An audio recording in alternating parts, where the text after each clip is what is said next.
Olá pessoal, estamos de volta para mais uma aula de física, aqui nossa aula de número 26. Nessa aula nós vamos fazer uma introdução ao estudo da teoria da relatividade. Essa introdução também inicia o estudo da física moderna. A física moderna é a física que começou ali por volta de 1900 e continua até os dias atuais. É na física moderna que nós vemos importantes contribuições, como a descoberta do efeito fotoelétrico, que é o efeito usado pelas placas fotovoltaicas, as placas que conseguem transformar a energia solar em energia elétrica. É também na física moderna que nós encontramos os curiosos aceleradores de partículas. E também é na física moderna que a ficção científica vem buscar elementos para estar colocando nos filmes, Filmes que abordam viagem no tempo, filmes que abordam movimento de corpos no espaço. Então, esses filmes vêm buscar informações na física moderna. Aqui nós vamos ver uma de suas partes, que é a teoria da relatividade. Nós faremos aqui uma introdução sobre ela. Para fazer essa introdução, eu fui buscar algumas informações históricas para a gente entender por que foi importante o surgimento dessa teoria da relatividade e o porquê ela é diferente da física que a gente chama de clássica, que veio antes, que é tudo antes da física moderna. A primeira coisa aí, uma das questões problematizadas no final do século XIX era a respeito da natureza da luz. De acordo com a teoria eletromagnética, a luz também seria uma onda. Mas naquela época, as ondas eram consideradas perturbações periódicas em um dado meio, ou seja, deveria existir um meio material onde elas pudessem se propagar. Hoje nós sabemos que a luz não precisa de um meio material para a sua propagação. Ela consegue se propagar no espaço, ela consegue no espaço onde há vácuo, ela consegue emitir sua energia, mesmo que não seja em um meio material. Mas na época acreditava-se que toda onda precisava sim de um meio material. Então buscava-se qual seria esse meio pelo qual a luz se propagava no vácuo vinda do Sol para a Terra. De acordo com os defensores da natureza ondulatória da luz, era necessário supor que houvesse um meio material que preenchesse todo o espaço, ou seja, o que era considerado vácuo não seria exatamente vazio. Então seria um meio material também. Então esse meio, eles imaginavam, ele não poderia interferir no movimento dos planetas, ou seja, satisfaria a lei da gravitação de Newton. A gravitação de Newton já estava consolidada, já explicava como era o movimento dos corpos no espaço. Então, se você vai adicionar, teoricamente, um meio, esse meio não pode interferir naquilo que já se acreditava como sendo uma verdade. Esse meio também seria capaz de transmitir as ondas transversais em altas velocidades. Nós sabemos que a luz, que é uma onda transversal, ela percorre distâncias muito rapidamente. Então, esse meio que se buscava, ele tinha que permitir essas altas velocidades. Ele tinha que permitir também a passagem de ondas eletromagnéticas, ou seja, ele tinha que permitir a passagem da própria luz. Esse meio, que tinha todas essas características, ele foi denominado éter e passou a ser considerado um meio eletromagnético existente no espaço sideral. Então essa seria uma solução para explicar por que as ondas eletromagnéticas poderiam se propagar no espaço.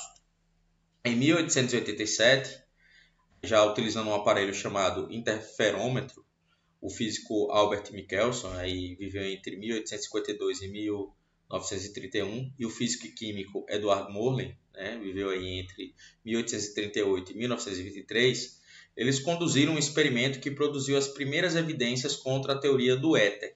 Então ficou marcado aí o ano de 1887 como o início do descarte aí da teoria do éter. E a partir daí, dessas evidências, iniciou-se uma linha de pesquisa que levou ao desenvolvimento da teoria da relatividade restrita. Essa relatividade restrita também pode ser chamada de especial. partiu daí. Teoria da relatividade restrita. Ela foi desenvolvida entre o final do século XIX e o início aí do século XX, né? Foi um longo tempo de desenvolvimento. A formulação teórica ela aconteceu em 1905 pelo cientista alemão Albert Einstein, que viveu entre 1879 e 1955, né? Sendo Albert Einstein um dos físicos mais populares que nós conhecemos. Ele contribuiu bastante com a teoria da relatividade. Muitos atribuem apenas a ele a criação dessa teoria, mas outros físicos também contribuíram com a formulação dessa teoria. Então, grande parte dessa teoria teve a contribuição de outros autores, como destaque temos o físico holandês Hendrik Antoon Lorentz, que viveu entre 1853 e 1928. Guarda esse nome Lorentz, porque ele vai ser importante ao longo do nosso estudo sobre relatividade. A relatividade restrita gerou a ruptura de alguns conceitos da física clássica e unificou a mecânica com o eletromagnetismo, é uma característica aí da relatividade. Esta teoria ela possui dois postulados principais. Lembrando aí que postulados eles não precisam ser necessariamente comprovados, certo? Então, se admite os postulados como verdades sem necessariamente ter uma comprovação. Então, o primeiro deles, as leis da física são as mesmas em todos os referenciais iniciais. Então, mudou o referencial, você tem que considerar que as mesmas leis são válidas. Em qualquer referencial inicial, o módulo da velocidade da luz é constante, seja ela emitida por um corpo em repouso ou por um corpo em movimento uniforme. Então, você tem uma fonte de luz, um corpo que está em repouso em relação ao referencial. A luz vai apresentar uma certa velocidade. Se esse corpo começar a se movimentar em um movimento uniforme e continuar emitindo luz, a luz nós vamos considerar que ela será emitida na mesma velocidade de antes, quando o corpo estava em repouso. Note que nesses dois postulados, o referencial inicial foi citado. Então eu trouxe aqui informações para a gente saber o que é esse referencial inicial. Dizemos que um referencial é inicial quando corpos livres da ação de forças estão em repouso ou em movimento retilíneo uniforme em relação a esse referencial. Essa é a definição. Geralmente nós adotamos nosso planeta como um referencial inicial, mas a rigor o planeta Terra não pode ser considerado um referencial inicial, pois está em um movimento aproximadamente circular em torno do Sol, né? A órbita dele é uma órbita elíptica, mas a gente pode aproximar aí para um movimento circular. E ele está sofrendo a ação de força centrípeta, certo? Então, por esse motivo, a gente não poderia considerar a Terra como referencial inercial. Porém, como sua aceleração centrípeta é muito pequena, podemos fazer uma aproximação e considerar a Terra um referencial inercial. E aí eu trago novamente os dois postulados. Agora que nós sabemos o que é um referencial inercial, eu trago os postulados novamente para a gente ter uma compreensão maior. Então, os postulados principais da teoria da relatividade restrita, as leis da física são as mesmas em todos os referenciais inerciais. Em qualquer referencial inercial, o módulo da velocidade da luz é constante, seja ela emitida por um corpo em repouso ou por um corpo em movimento uniforme. Ao estudar a relatividade, nós vamos usar bastante informações sobre a luz. Então, dois conceitos aí nós precisamos conhecer. O da própria velocidade da luz e o que é um ano-luz. Então, tem aí, a velocidade da luz no vácuo de toda a onda eletromagnética equivale a, tem aí, C igual a 299.792.458 metros por segundo. É uma velocidade muito alta, ela foi determinada experimentalmente e sempre que a tecnologia evolui, a gente está sempre confirmando que esse valor é o valor correto para a velocidade da luz no vácuo. Como ele é um valor muito próximo a 300 milhões, então geralmente usamos o valor da velocidade da luz como 300 milhões de metros por segundo, certo? É possível também apresentar essa velocidade com uma potência de 10. O número é muito grande, então nós podemos representar ela C igual a 3 vezes 10 elevado a 8 metros por segundo. É comum também representar essa velocidade usando outra unidade, que é o quilômetro por segundo. Então, nesse caso, ficou 300 mil quilômetros por segundo. E usando uma potência de 10, o c, né, que é a velocidade da luz, ficou 3 vezes 10 elevado a 5 km por segundo. Perceba que é uma velocidade muito grande e à medida que a gente for avançando no estudo da relatividade, vocês vão ver que essa é a maior velocidade possível na natureza e no universo. Bom, já o ano-luz equivale à distância percorrida pela luz durante um ano. Então, essa velocidade é muito alta. O que a luz conseguir percorrer em um ano, que é uma distância muito grande, a gente chama de um ano-luz.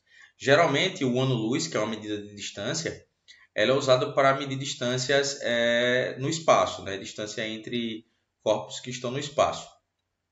Para a gente determinar aí qual seria a distância de um ano-luz, a gente pode fazer uma continha até simples.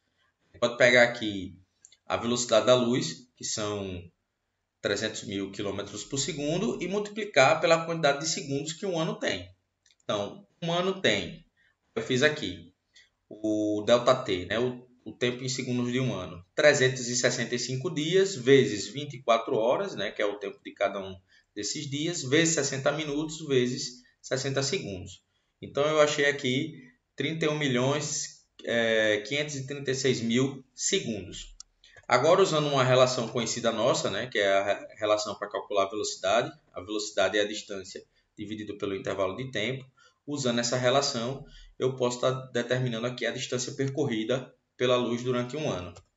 Substituindo no lugar de ser a velocidade dela em quilômetros por segundo, no lugar do tempo, o valor dele aqui, o tempo em segundos de um ano, eu posso estar determinando aqui o valor de D. Então, multiplicando 300 mil por 31.536.000 segundos, eu descubro que a distância percorrida pela luz em um ano é aproximadamente 9,46 vezes 10 elevado a 12 quilômetros, que é uma distância muito grande, que só faz sentido usar para distâncias astronômicas.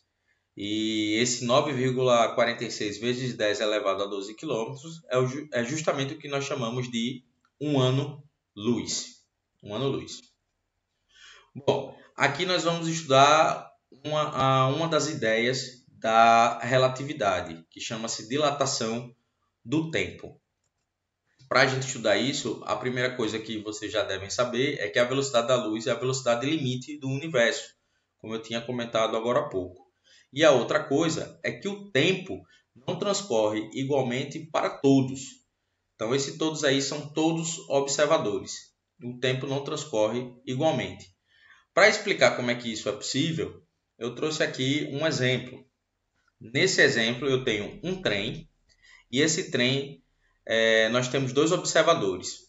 Uma mulher que está dentro do trem, que nós vamos chamar de observador A, e uma mulher que está fora do trem, na estação, que nós vamos chamar de observador B. Esse trem ele tem uma fonte de luz, que pode emitir luz verticalmente para cima, até atingir o teto onde tem um espelho. E esse trem está em movimento para a direita, certo? É aqui a setinha indicando que ele tem velocidade horizontal para a direita. Então, vamos analisar o que está acontecendo com a luz do ponto de vista do observador A. Então, a luz está saindo aqui da fonte e verticalmente indo em direção ao teto. Nós podemos calcular essa distância percorrida pela luz, aqui representada por D, multiplicando o tempo que a luz gastou para chegar até o teto pela própria velocidade da luz. Então, tem aqui D igual a C vezes T0, certo? Agora, vamos analisar essa mesma situação de acordo com o observador B. Para o observador B, a luz se movimenta verticalmente para cima, mas ao mesmo tempo horizontalmente para a direita, porque a fonte de luz ela acompanha o movimento do trem. Então, para o observador B, a luz faz um movimento na diagonal até atingir o teto. Essa distância aqui percorrida pela luz, nós vamos chamar aqui de L. E essa distância pode ser calculada multiplicando a velocidade da luz pelo tempo que a luz gastou para sair da fonte e chegar aqui no teto. Dá para perceber nessas duas situações que o t é maior que o t0, porque a distância percorrida aqui pela luz em L é maior do que a distância percorrida pela luz em D. E aí você pode fazer a seguinte pergunta: quem está certo? As observações do observador A ou as observações do observador B? Os dois estão corretos, certo? Porque o tempo não transcorre igualmente para todos os observadores. Então, o tempo gasto para a luz chegar até o teto para o observador A é o T0, e o tempo gasto para a luz chegar ao teto, de acordo com o observador B, é o T. E eles são diferentes. Geralmente nós chamamos esse T0 aí de ΔT0, e ele é chamado de tempo próprio. E o T nós chamamos de ΔT, e ele é chamado de tempo relativo. E dá para a gente relacionar eles dois. Existe uma expressão matemática que consegue relacionar o ΔT0 com o ΔT. Aqui a expressão matemática. O ΔT é igual a gama vezes ΔT0, certo? Onde esse gama não é uma constante. Esse gama ele pode ser calculado por essa outra expressão. E ele é chamado de fator de contração de Lorentz. Então veja que o tempo relativo ele é igual a gama vezes o tempo próprio. Esse gama aqui ele pode ser um número igual a 1 ou maior que 1. E como é que isso acontece? Vamos para a expressão dele. Esse V aqui da expressão do gama, ele é a velocidade, lá no nosso exemplo, a velocidade do trem. Então, quando esse V aqui for muito pequeno comparado à velocidade da luz, essa raiz quadrada aqui embaixo vai ser 1. E aí 1 dividido por 1 dá 1. É o valor de gama. Então, nessa situação, com a velocidade do trem muito pequena, o ΔT vai ser igual ao ΔT0. A gente não vai perceber diferença entre esses dois tempos. Agora, se esse V cresce, se esse V tem um valor próximo de C, aí essa raiz quadrada aqui vai dar um número menor que 1. E aí quando você dividir 1 por um número menor que 1, o gama vai dar maior que 1. E aí nessa situação, onde o V é maior, ΔT e ΔT0 não serão iguais, serão diferentes, certo? Eu trouxe aqui alguns exemplos de valores de gama. Por exemplo, eu posso ter um gama aí aproximadamente 2,3. Se eu tiver uma velocidade ali 90% da velocidade da luz. Eu já tenho um gama aí igual a 2,3. Eu posso ter aí um gama igual a 7. Uma velocidade ali V, 99% da velocidade da luz. Eu posso ter um gama aproximadamente 10 a um V 99,5% da velocidade da luz. Então, se eu pegar esse último exemplo aqui, eu estou dizendo que o tempo relativo vai ser 10 vezes maior do que o tempo próprio, caso a velocidade V seja 99,5% da velocidade da luz. Claro que esses exemplos aqui, eles não se aplicam diretamente ao trem, porque o trem ele não vai ter 90% da velocidade da luz. Isso não é possível, certo? Mas eu coloquei esses valores de 90, 99 e 99,5% para que vocês percebam que esse valor de gama ele vai aumentando à medida que o V também vai se aproximando do valor de C. E como eu já disse antes, caso esse V seja muito pequeno, esse gama aqui vai ser igual a 1 e não vai interferir aqui na dilatação do tempo, certo? Uma observação. A dilatação do tempo ela pode ser comprovada através de experimentos envolvendo decaimento de partículas e com relógios atômicos viajando em altas velocidades dentro de aviões. Então, isso aí é a técnica experimental para estar comprovando que a dilatação prevista aí na relatividade, a dilatação do tempo prevista na relatividade, ela realmente acontece. Para estar aplicando essa ideia da dilatação do tempo, eu trouxe aqui um exemplo. Esse exemplo é uma questão de 2017 que diz o seguinte: a nave New Horizons cuja foto é apresentada a seguir, partiu de Cabo Canaveral em janeiro de 2006 e chegou bem perto de Plutão em julho de 2015. Foram mais de 9 anos no espaço, voando a 21 km por segundo. É uma velocidade muito alta para nossos padrões aqui na Terra, mas muito baixa se comparada aos 300.000 km por segundo da velocidade da luz no vácuo, certo? Mas já guarde aí que a nave levou 9 anos para chegar lá em Plutão. Considere uma nave que possa voar a uma velocidade igual a 80% da velocidade da luz e cuja viagem dure 9 anos para nós observadores localizados na Terra. Para um astronauta no interior dessa nave, tal viagem duraria cerca de... Aí tem aí os itens para a gente marcar quantos anos duraria para ele, certo? O 9 anos aí que está sendo citado na questão é o tempo relativo, é para nós. E o que ele está pedindo aí é o tempo próprio, que é o tempo do astronauta, que é quem realmente está viajando. Então ele deu para a gente o ΔT, o tempo relativo, que é 9 anos, e quer o ΔT 0, que é o tempo próprio de quem viaja na nave. Para estar respondendo essa questão, eu trouxe aqui as duas expressões que eu mostrei anteriormente, né? Ele quer o ΔT 0, aqui está a expressão que relaciona o tempo relativo com o tempo próprio, e aqui está o gama, né? Que é o fator de contração de Lorentz. Eu primeiro vou estar determinando quanto equivale o gama. Então, a questão disse que a velocidade da nave era 80% da velocidade da luz. E vocês sabem que 80% é igual a 0,8. Então está aqui, 0,8 C.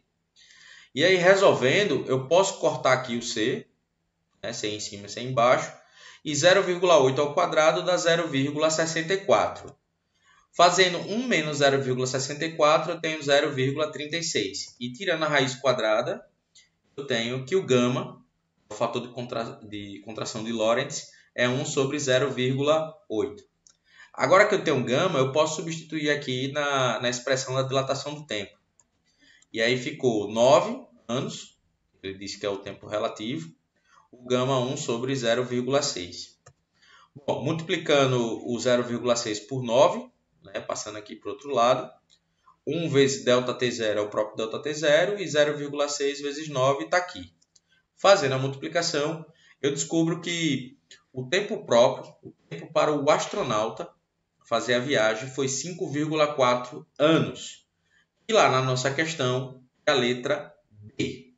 Então veja que para dois observadores diferentes, o tempo foi diferente. Um dos observadores estava na nave, a viagem levou 5,4 anos, e o outro observador estava na Terra, onde a viagem para ele durou 9 anos.